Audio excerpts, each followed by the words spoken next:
असर 2022 के चुनाव पर पड़ेगा या नहीं पड़ेगा, आपको क्या लगता है? बिल्कुल पड़ेगा। बताइए कैसे? तो ये बजट है नहीं, ये बजट नहीं, एक दिखावा है, मायूसी का दस्तावेज है बजट जो है। इसमें न तो ग्रामीण के लिए कुछ है, न नौजवानों के लिए कुछ है, न किसानों के लिए है। लेकिन भाजपा वाले तो कह रहे हैं कि हम तो बड़े बड़े आज के समय बड़े बड़े जो अर्थशास्त्री हैं, यदि माइक्रोस्कोप लगा के भी अगर ढूंढेंगे तो इसमें कुछ नहीं मिलेगा, कहीं अच्छा दिन है न कुछ है। बहुत खतरनाक बजट साबित हुआ है। खतरनाक बजट आप कह रहे हैं, लेकिन भाजपा वाले कह रहे हैं कि हम तो जनता के हित के लिए बजट लाए हैं। क्या कहेंगे भैया बजट के बारे में? जनता के हित के लिए कोई बजट नहीं है, जो भी बजट है सब छलावा है। ऐसा कुछ नहीं है कि आम जनता के लिए कोई फायदा है। राजनीति है दोहरीकरण। आपको क्या लगता है इस बजट का 2022 के चुनाव पे असर पड़ेगा? बिल्कुल पड़ेगा। लेकिन भाजपा वाले कह रहे हैं कि विपक्ष के पास कोई मुद्दा ही नहीं बचा है, बजट के बाद कोई मुद्दा नहीं बचा उनके पास। बस भाजपा वाले ऐसे ही अफवाह फैलाते हैं, वो फैलाते रहें, लेकिन 2022 के चुनाव में इसका परिणाम सामने आएगा। क्या कह रहे हैं? ये लोग इतना ही शुक्रगुजार और जनता के लिए किए हैं, एहसान किए हैं कि कम से कम हवा और पानी इनके बस में नहीं है, नहीं तो हवा पानी भी बेच देते लोग। आज जिस स्तर पर रोड बेच रहे हैं, रेल बेच रहे हैं, बस बेच रहे हैं, अगर हवा पानी इनके बस तो जनता को, आम आदमी को हवा पानी भी खरीदना पड़ता है इनसे। ये स्थिति है आज।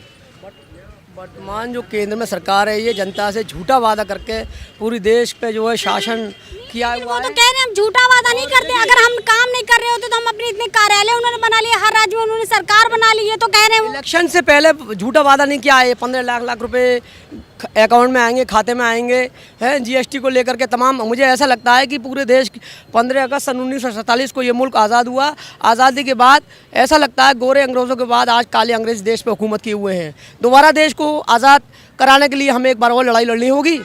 और जिस देश में कृषि प्रधान देश, भारत हमारा कृषि प्रधान देश हुआ करता है, आज किसान आत्महत्या करने पे मजबूर है। किसान जो अन्नदाता जो मेहनत मजदूरी करके गेहूं पैदा करते हैं, आज देखिए पूरे देश में हाहाकार मचा हुआ है, लेकिन माननीय प्रधानमंत्री जी के कान पे जू तक नहीं रख रही। बड़े अफसोस की बात है, बड़े दुख की बात है।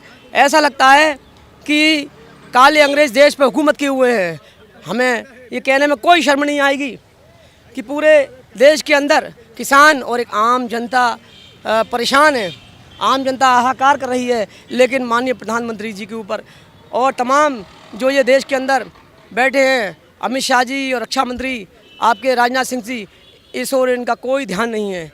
आम जनजीवन जो है अस्त व्यस्त हो रहा है, तो इसलिए आने वाले 2022 में इस गवर्नमेंट को जाना निश्चित है, बिल्कुल निश्चित है, डेफिनेटली है। जनता परेशान है, बेरोज़गारी तेज़ी से बढ़ रही है, नौजवान बेरोज़गार, सरकारी नौकरियां तमाम जो है नौकरियां ख़त्म कर दी हैं, हर चीज़ बेच दी है, संविदा पे वैकेंसियाँ कर दी हैं, ताजमहल में तमाम इनका रणनीति बन रही है। सब कह रहे हैं ना कि भाजपा वाले कह रहे हैं कि हम जो बजट लाए हैं वो जनता के हित में है, अब ये लोग कह रहे हैं कि हित में नहीं है। बिल्कुल देखिए वो बात तो सही है। भारतीय जनता पार्टी जो, अगर आप विपक्ष में होते तो क्या बोलते आप? अगर नहीं विपक्ष में होते तो हम भी आलोचना करते, पर सरकार ने जो बजट पेश कुछ उनको नहीं समझ में आ रहा है ना बजट। अगर कुछ समझ में नहीं आ रहा तभी तो वो ये बात कह रहे हैं। यही चर्चा करते हैं, हर बजट में ये कहते हैं सरकार ने बहुत गलत बजट। अभी तो यही कह रहे हैं कि हम भी विपक्ष में होते तो यही करते, तो जब होते तब ना, वही तो हम भी वही ये बात तो वही इनको करने दीजिए बस। तो उनको कुछ समझ में नहीं आ रहा है बजट में। समझ में आ जाए इनके पैरों ये तो कह रहे हैं,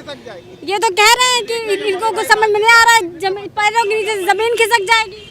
वो हमारे बड़े भाई हैं, इस तरह के कुछ बीजेपी वाले इस तरह के लोगों को जो है ट्रेनिंग दे के भेजा है कि बजट हमारा बहुत अच्छा है, बहुत जो जनता के हित में, लेकिन ऐसा नहीं है।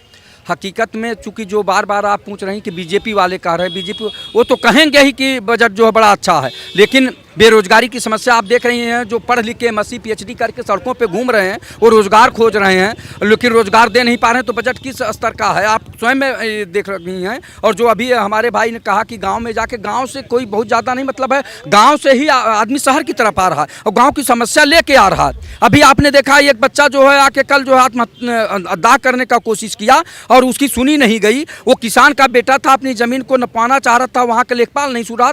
तो सरकार की जो है इस्तकबाल खत्म हो रहा ना, सरकार का दबाव कर्मचारियों पर नहीं है। नंबर एक बात, इनके जितने थाने हैं बिके हुए हैं। सरकार के जो है आप रिपोर्ट लिखाने जाइए तो तब तक नहीं रिपोर्ट लिखेंगे, महीनों टरकाएंगे जब तक आप आत्महत्या पे मजबूर नहीं हो जाएंगे। तमाम ऐसी समस्याएं हैं।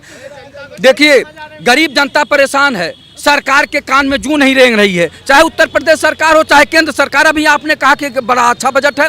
जब आप रेल बेच रहे हैं, भेल बेच रहे हैं, हवाई अड्डे बेच रहे हैं, यहाँ तक कि ट्रेन बेच दे रहे हैं, तो कैसे आम बजट अच्छा हो सकता है? जब आपकी स्थिति मजबूत रहेगी तो आप अपने कपड़े लत्ते क्यों बेचेंगे, अपनी जमीर क्यों बेचेंगे? आप जमीर तब बेचते हैं, गिरवी तब अपना गहना जेवर रखा जाता है जब हमारे पास कुछ नहीं बचता है। ये सरकार जो गिरवी रख रही है, इसके पास कुछ नहीं बचा है, ये खोखली हो चुकी है, तो इसलिए गुमराह कर रही जनता को कि ये बजट बड़ा अच्छा है। ये छलावा दिखा के जनता को गुमराह कर रही है कि फिर हम आएंगे।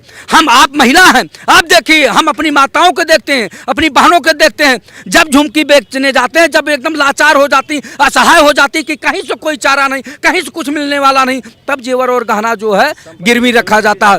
तो अब ये सरकार, अभी आप मत सोचिए, ये सरकार तो स्त्री धन को भी रखवाना चाह रही है। पता नहीं क्यों ठारी हुई है, नहीं तो अभी तक कह रहे थे अपने अपने घरों में जो महिलाएं जेवर रखी हैं वो बैंकों में जमा कर दें। उसको भी हड़पने का नीति अभी मोदी जी अपनाने वाले हैं। शिक्षा का बाजारीकरण करने के लिए ये मोबाइल दिए हैं। गांव में नेट चलता नहीं, कहते हैं ऑनलाइन पढ़ाई चल रही है। गांव में नेट चलबे नहीं करता तो कैसे ऑनलाइन पढ़ाई चल रही है? सांसत में है जिंदगी, लोग सांस लेने में परेशान हैं। अभी कोई भाई बताया कि अगर इनका बस चले तो सूरज की रोशनी और हवा पर कोई भी रोक लगा दें और इसको भी बेचने का काम करने लगे। ये सरकार जिस तरह की निष्ठुरता कर रही है जनता के ऊपर, ये तो हिटलर शाही है।